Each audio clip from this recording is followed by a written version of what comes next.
Hi. So here we are. So we can meditate. You just need to before. You don't need a timer. I'll tell you.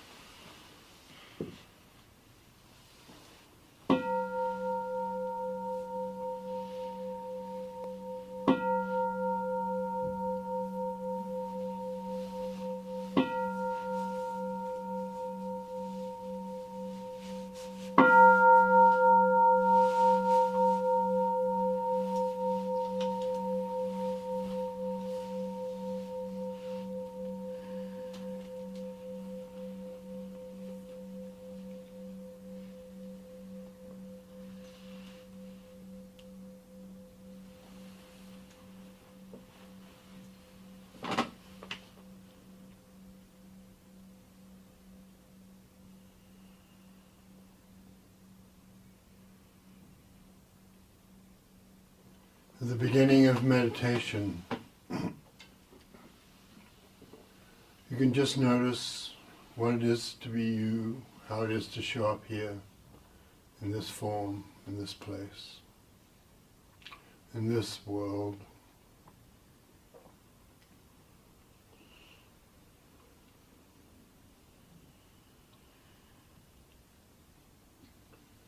Whatever you're experiencing now is just for you, and no one else ever experiences it.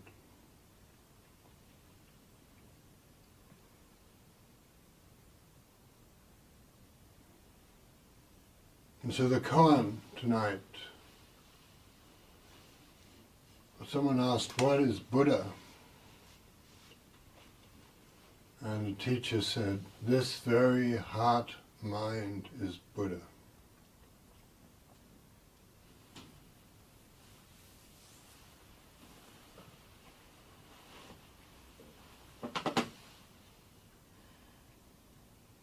That means this very heart mind is Buddha.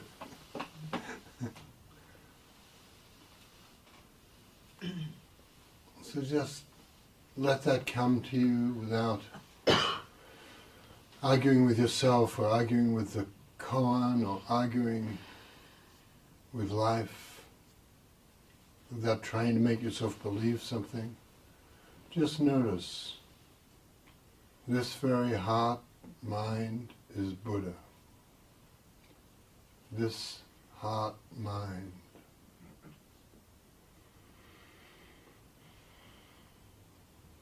Without criticizing yourself for how you're doing, without criticizing anything or anyone.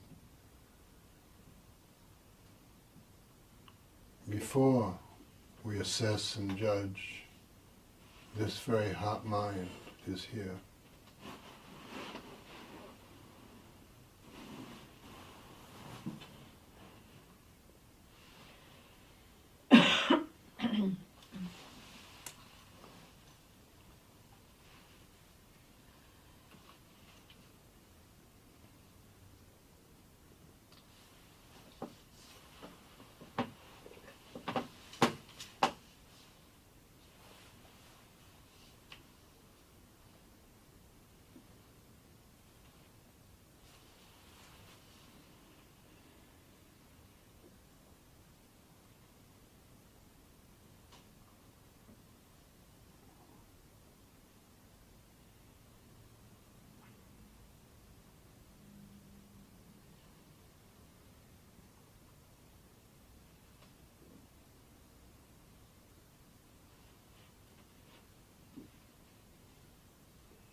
this very heart, mind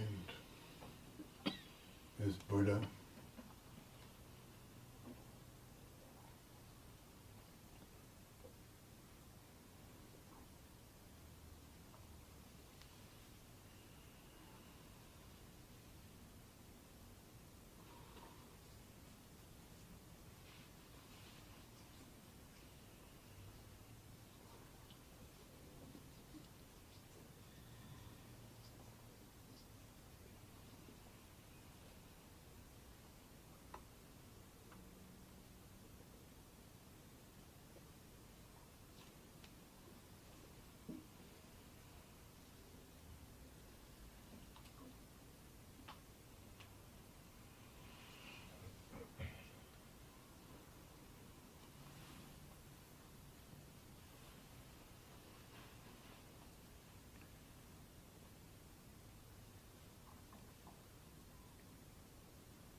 this very heart mind, this very heart mind, awake or sleepy, with thoughts or without thoughts. See if you can notice.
very much.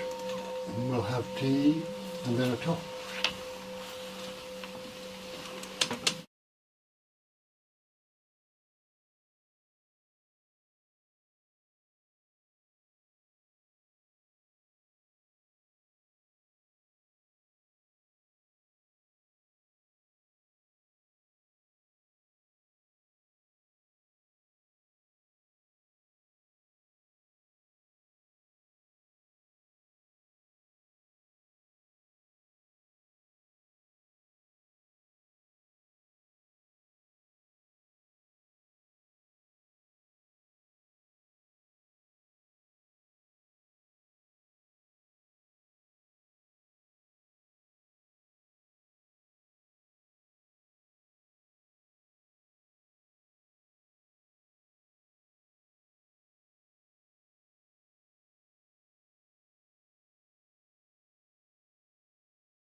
These are sort of stories for you to enter, or images, or snatches of a poem.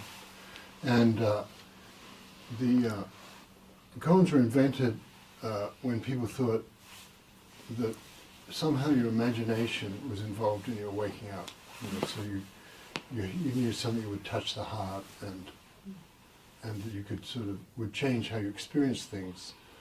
The primeval Buddhism was more a set of like engineering instructions, sort of thing, like concentrate on your breath, concentrate on the in-breath. Then when you've done that 6 months, concentrate on the out-breath, things like that. And so mainly concentration instructions.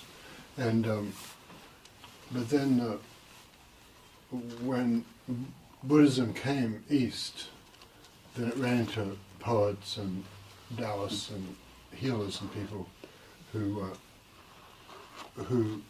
thought that you could go deeper with a story or an image like that, or a little saying. And so then the saying there, and so what we worked with today is one of those. This very heart mind is Buddha. It's a tiny novel, it's about this long. But it's a radical thing, surprising and interesting thing to say or to experience, because if you consider it, that mainly people meditate to get away from this very heart mind. Or something's disturbing us in our minds, or something's disturbing us in our life, and we realize something about our attitude or what we're doing with our minds might have something to do with what's disturbing us. And which is fine. But then the old teachers said things like, this very heart mind is Buddha.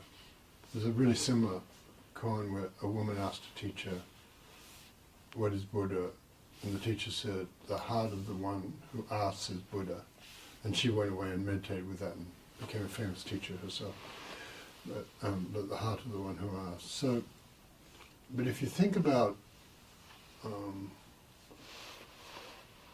this very heart mind is Buddha, there's a sort of hidden jewel in it, or hidden light in it, we might say, which is that means that nothing you experience, everything you experience is somehow sacred. Like all the stuff you reject, even the stuff you find annoying in your mind, the earworm and the pop song that you didn't like even the first time you heard it and it's still with you, and who knows what commentary it's making on your unconscious, and or whatever it is, all those repetitive thoughts, or even or emotions that you don't like about yourself, jealousy or envy or anger or regret or something like that, that we can enter anywhere in our minds and it will open. And so you can enter with whatever's going on in your mind, you can enter there. And it's a profound thing.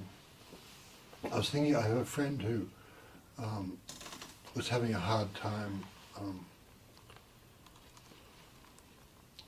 and was doing okay with it, but was just having a real hard time with a member of her family was really sick and had cancer, was going through treatment, was really young and really might not make the treatment, things like that, and she was having a really hard time with that, and meditating and sort of complaining to herself about fate and what it does to young people and things, and the things the mind does, So she was complaining to herself about that, and then she had this great dream where her ancestors came to her and they said, "You're alive, you're alive, you're alive." And so this koan has some flavor of that. This very moment, this heart mind, what you have now is the whole world, and nobody else has the world the way you have the world. And I think that, I don't know, I thought that was a great dream that she had, and because we often complaining about our circumstance, but we're here for our circumstances. If somebody's sick, we're here to love them while they're sick. We're not here to have made it sure that they couldn't get sick. That's beyond our power. It's the life we've been given is the one we have. And so this very heart mind is Buddha, is that, you know. And I spoke about when I wrote something, say what I would talk about, I spoke about there are koans for all sorts of occasions, you know. And people have always classified koans into types just because the human mind just classifies things into types, you know, and there's endless types, astrology, the Enneagram, like Jungian types is theory, you know. The Diagnostic and Statistical Manual of Psychiatry, you know, types. And so people put koans into types too. Mm-hmm. And one of the great Japanese teachers did it like, there are 4 types, and one of the first one was koans that open the gates of reality, open the body of reality, is what he said. So you can see who you really are and what the universe is really like.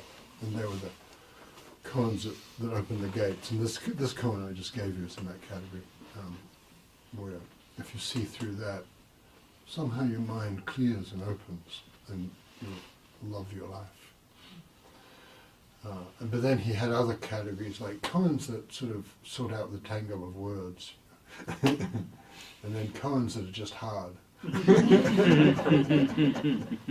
was kind of funny. So, you know, and you can make categories of any kind, but today I just, you know, there are koans about how to work with impossible problems.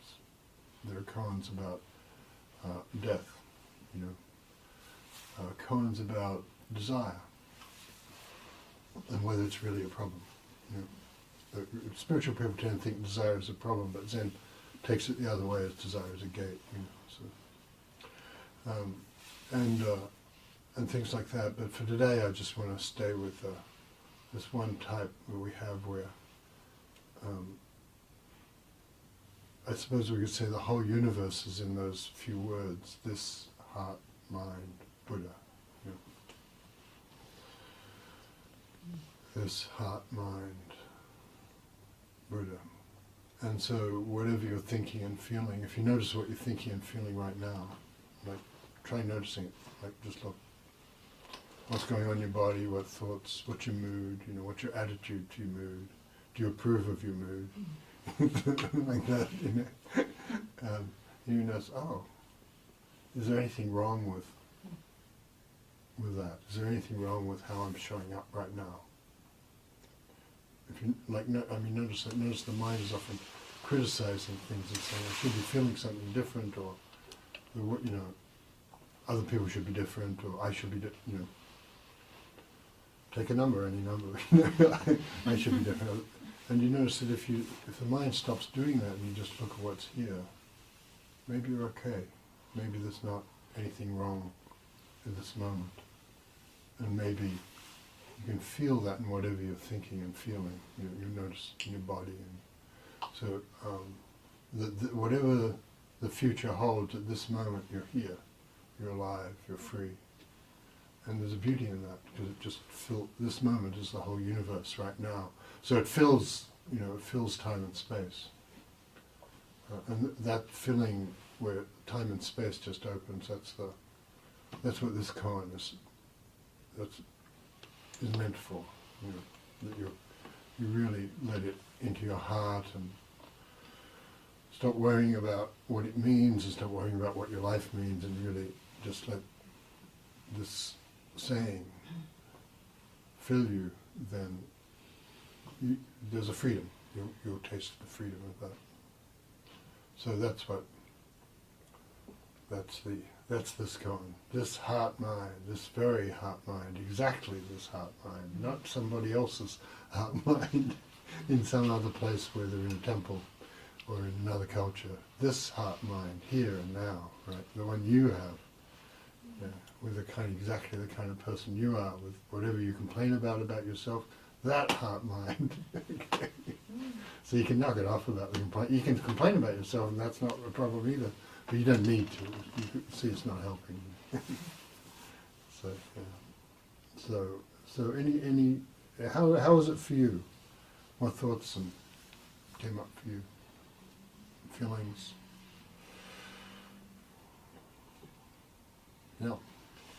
I find myself reflecting on the difference between an unawakened mind and an awakened one. The unawakened mind just kind of goes through life without thinking a lot about what they're doing. There's not a lot of consciousness and awareness, and with an awakened mind, there's so much more going on. It's just, if something happens, instead of just reacting to it, as an awakened person, you would think of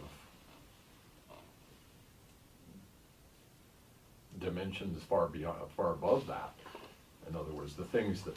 Well, in the one thing you notice in the deep meditations is that sometimes actually there's less going on. Well, yeah, during meditation. But also, yeah. what's not everything's meditation. Yeah, well, like walking about yes. is meditation. Talking is like talking to you now is meditation. And so it's complete as it is. And so then the thought, awakened versus unawakened, it's happening. What we're doing is happening before that, and it's more beautiful, even. So the thought is kind of interesting, and my mind likes interesting stuff, but there's even more. There's this deep thing that starts to happen where something comes alive, and we hear, and that's this very heart mind, Buddha. It's kind of like the difference between sleepwalking and walking. Yeah, but I'm walking saying that with your eyes open. Before we start saying that, that's putting it in its boxes. This is awake, this is not awake. But before that, there's something free, So, and so this koan is pointing to that. Like even the operation of trying to think, is this awakened mind or unawakened mind? That's Buddha too. But the operation of thinking that is in a way that's the gate, rather than any conclusions we come to about it. Yeah. Thank you. It's an interesting thing because our minds keep doing that. Oh, am I enlightened enough yet, or is it unawake enough? Is this an awake moment? But it's the mind doing that that's the beautiful thing. The heart mind doing it. You see, I think that's busy, but it's just a lot going on. It seemed like there was more going on in my mind than 10 years ago or 20 years ago when I was not. Before I began practicing meditation. Yeah, well, I think maybe we just noticed stuff. Yeah. Like it would not that there wasn't layers and stacks of thoughts and feelings and pop songs and advertising jingles or Twitter handles or whatever. And so there's a way in which things rise out of the depths, and we don't have to. You don't have to be standing somewhere and have an attitude towards them. It's like this very heart mind is already Buddha. Okay, thanks. That's interesting pursuit. Okay, who else? Heart mind. I like the way that the tradition doesn't distinguish between heart and mind. Yeah, it's kind of cool. Yeah, I actually felt like I had been searching for a distinction like that, heart and mind, because I've tried with mantras and other things to get close to that kind of presence. I have my path and my journey right now is I have chronic pain, so the challenge, the task before me is to be present in a way that I'm not just connected to that and constantly focused on that. And so it's been a challenge to come up with some kind of distinction that, this is me and that pain it's like a circumstance or something, that I can just let be. Because it has a gravity to it, and the thought is I'm in pain, and then eventually it's not even in, it's like I am pain, and so to have a distinction, because mind isn't particularly good on its own, because also being a bit of depressive, my mind is my worst enemy, but heart mind is this great distinction. It's like a fusion of essence, and the mind not autonomous, but the mind employed and empowered, I guess, to be in that central presence that's beyond all the all the little. Well, you know, it's a profound condition to be in chronic pain, you know, and a deep, hard thing. And it's also your gate. If that's what your gate is, it's none of your business in a way, you know. Mm. And I think that one of the first tasks, which it sounds like you get, is not to be always wanting to be through it and somewhere else, and because then there's always. But then if you notice, it's all right to be wanting, but then you notice the wanting and you get into there, and Yeah. it's slightly different from the pain actually. It's a wanting to be through the pain, and then I don't know. There's something about finding a way not to object to the pain that starts to free.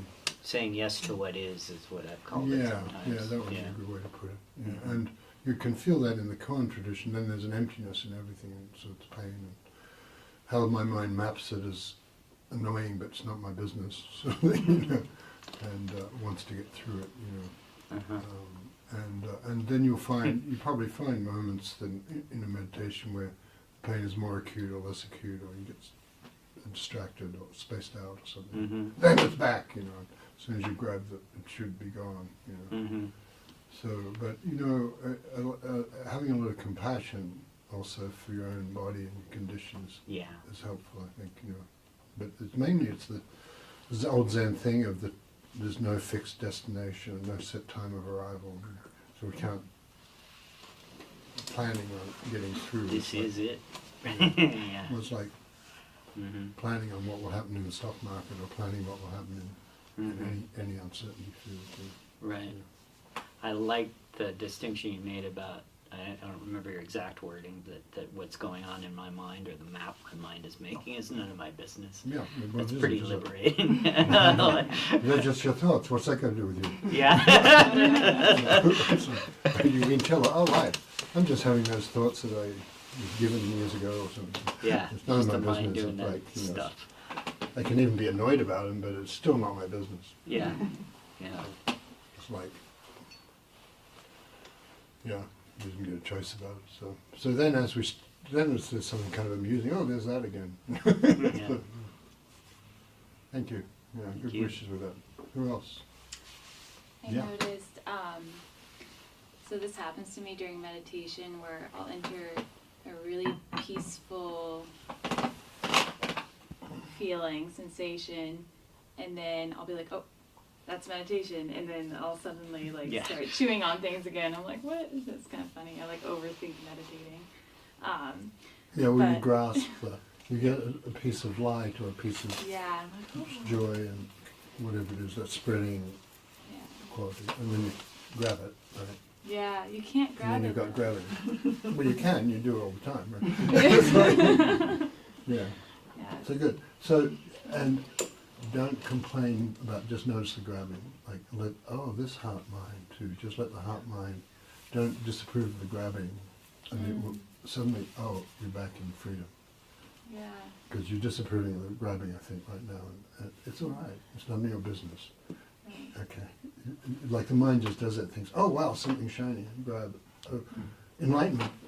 And then, where did it go, you know? Yeah. Right. So, and it's like it's a dream, you know, and we're in a dream, but I can tell you're onto something. So just when you have something, you know, something that's a little taste of freedom, the mind will naturally try to turn it into unfreedom. And it's all right. You know, you're just experimenting with all the different ways you can be free, and you can get free in unfreedom too, you know. Get free even in the grabbing or the disapproving of yourself. So that you can tell, I think, why disapproving of yourself doesn't help, because it increases the tightness. You know. So in meditation, it's really important not to find fault in yourself. You know. This very heart mind, this one that's grabbing, is Buddha. Okay. Cool. That's okay. That's good. Good questions tonight. Yeah. That's cool. I'm glad you're noticing. When you get those times of serenity and sometimes joy and stuff in meditation, it gives you a noticing, oh, there's another way to be. It's like you're thinking, oh, it's not my business what my body's doing about pain, and thinking about pain and how to get rid of, what's that got to do with me, sort of thing. Then there's a little bit of emptiness and light and freedom gets in there. That's what you're noticing. And so you realize, oh, I'm capable of that. I belong to that. This belongs to me. It's not, I'm not so hopeless after and then you notice that, oh, and then other places I don't have it, but it doesn't mean it doesn't exist. I just can't see where it is at this moment. So it's like that. Yeah. Cool. Who else? Any other comments, questions, discoveries, objections to reality? I'm always plagued with distractions when I meditate, and I think that's part of the whole purpose of meditation, is to see those distractions and realize they're distractions and try not to give them any energy. Can you give me an example? Like, give me my narrative. My narrative, I'm sitting here and my thoughts are drifting off to a problem I'm having at work. Yeah, okay. And So I can what do you do with that? basically say, I'm meditating now. Oh look, I'm thinking about work now. Oh look, I'm getting distracted from meditation. Well, you could. So That's fine. stepping back Yeah. farther to realize. And that's a step, a beginning. There's another step you might try, which is to enter. What's it feel like to think I'm being distracted? Because if you're really just trying to purify the distractions, you're at war in your mind. And it's all right to be at war, and it does calm things down a bit if you just sit there and play whack-a-mole with thoughts, sort of thing. But you might notice the feeling of being distracted is something you object to. Right? You think, I didn't come here for this. If I'm at work, I'll be at work. If I'm in the temple, I'll be in the temple. Right? I mean, Right. reasonable thought. You came by it honestly. And so, but since you're here, if everything is sacred in your life, then even thinking things about work when I really want to be meditating, I can notice that. And if you don't disapprove of it, you get a bit of extra freedom. And that's what the koan is for. You just touch the koan, heart, mind. It doesn't matter what the thoughts are doing. It becomes not much to do with you. And so you just touch the saying of the koan. This heart, mind is Buddha. You don't have to know why. You don't have to have an intelligent thought about, well, it says in the sutra of this heart, which is not going to be very convincing at the moment. So it's who cares what somebody said long ago in a book. But just as a hint for the next step is, instead of finding your distractions, just be interested in who is the one who's distracted. Distraction is just a content in the mind. So is disapproving of distraction. So is coming back to presence from distraction. They're all just contents in the mind. And so there's a kind of freedom. You're on the verge of a freedom, and the distraction is actually the gate rather than the problem. So try it out. Or argue with it or something. I Well, I think it's better to be curious about it. Yeah, right. Right? That's really the key. Yeah. And what you're curious about then is who's the you who's judging, oh, this is distraction, this is wisdom, and there's just too many people in there. So, yeah, and you're right, that's a good way to put it. Very good. Thank you. Did we do it? Anybody else? Well, I was feeling sort of the fluidity of just sitting, with heart mind, which is such a lovely concept and sort of not really feels embedded in Western terminology. So is this sort of a nice place? And I realized for me it was sort of both the absolute and the relative. So if a thought came up, it didn't exclude being in a deeper place. So I felt there's this real seamlessness between having a thought arise or a distraction or, but also still feeling this sort of silent presence of just, this is it, and just even like this room, that all the people that were sort of the cells. So whether it was an individual, Eleanor thought, or whether it was a room, that they both coexisted. And it was kind of nice to sort of be able to go back and forth in that. And then I was even thinking of this dream I have, this sort of recurring dream. And in my dream, I'm thinking of a dream and then realizing it's reality. And it's sort of a disturbing thing. And then, but even that, and then reality, it is a dream. So there's a seamless quality between what is and what isn't. And I don't know if that makes any sense, but it felt very fluid. Yeah, I mean, I and think that's true. Even like it's sort of the sense of even in a loud place, you hear the silence. Yeah.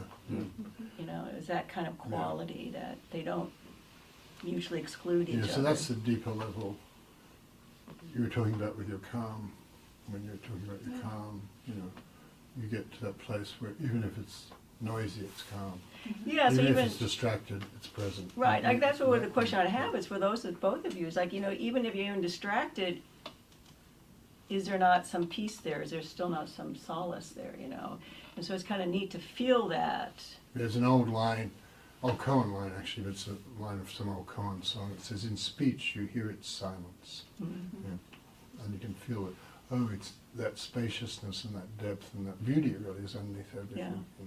And there's nothing it isn't underneath. Right. Which is why it's fine to think I've got to clear away the pain or the distractions or something, but in the end we get beyond that. And even I was thinking anatomically, this image came to me like of a disc or any of our joints, where it's sort of encased in a bursa sac or sac, So I felt like, this little meanness is still enveloped in this greater sort of, padding. And so I had this very strong image of how it really was just all this one thing, and to just be able to go back and forth between it. So it's very sweet. It's heart-mind is a wonderful.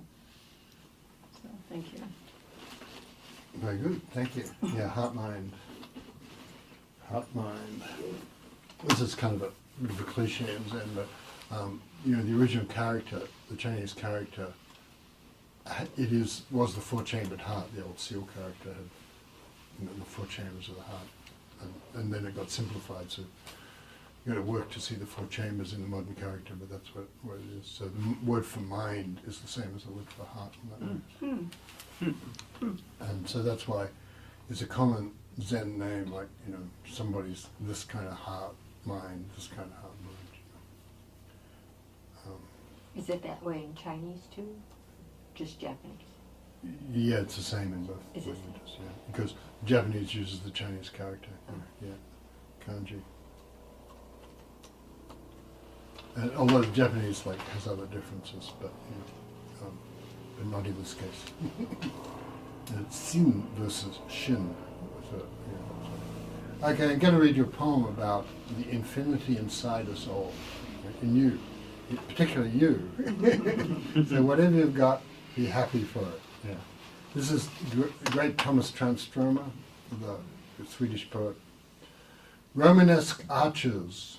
Tourists have crowded into the half-dark of the enormous Romanesque church. Vault opening behind vault and no perspective. A few candles' flames flickered. An angel whose face I couldn't see embraced me, and his whisper went all through my body. Don't be ashamed to be a human being. Be proud. Inside you, one vault after another opens endlessly.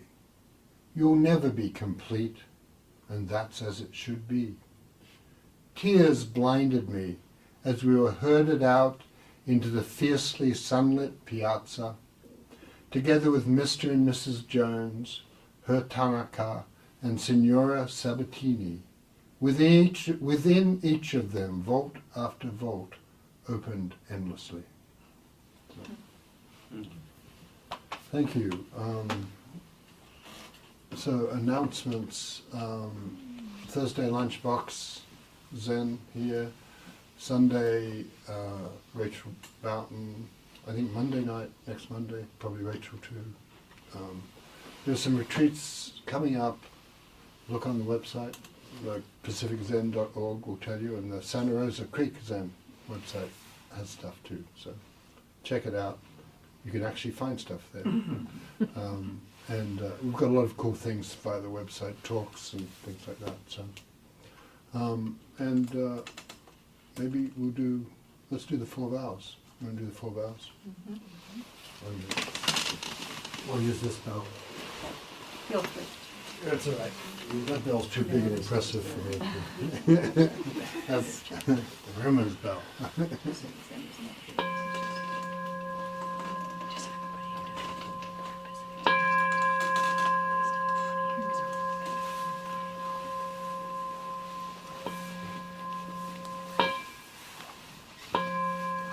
The 4 boundless vows.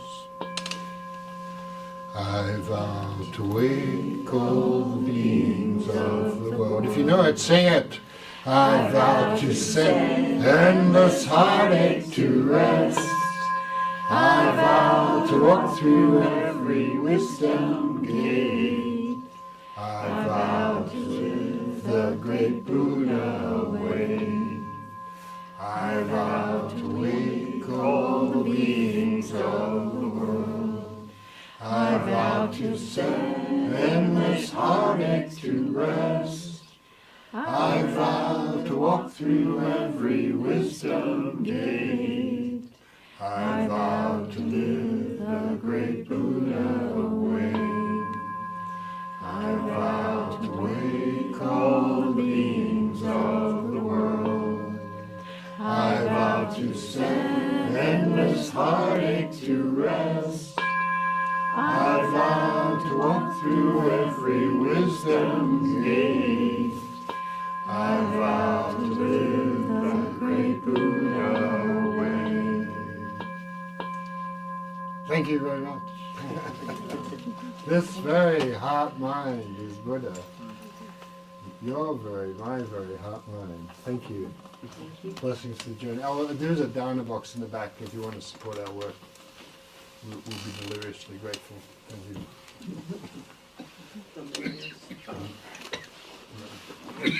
you.